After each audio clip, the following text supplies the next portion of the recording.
என்னவா வாங்கப்பா வாங்க அங்கே கீழே என்ன சொல்றானே தெரியல. ஜெய் நட போன்ல ஜிபே முடிஞ்சிரும் போல எடுக்கிறாரு வா வா இப்போ போய் கிளியர் ஆயிடுச்சு பாருங்க. ஆமா ஓ தலை சிறுமி அண்ணா மலையா இருக்கு. அப்படிதான் இன்ஃப்ளூயன்சர் அரோகரா பொறுப்பா பிடிச்சிட போகிறோம். கம்பு வச்சுக்கப்பா, கம்பு குச்சிங்க. வா வா வச்சுக்கணா, கம்பு வச்சுக்க, கல்லு வெளுத்து விடு, குரங்கு கொஞ்சம் அடிச்சு விடு. அது நம்மள வெளுத்துற போகுது. இங்கிட்டு வாக்கா, எம்டியா இருக்கு, கை உள்ள விடு.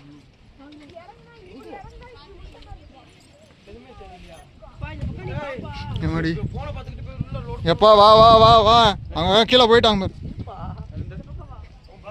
வாங்கப்பா. இங்க என்ன வண்டி வேகமா போகுது? ஏய் ஏன் நிற்கிறீங்க? எனக்கு அப்பா அந்த இடத்துல கடப்பார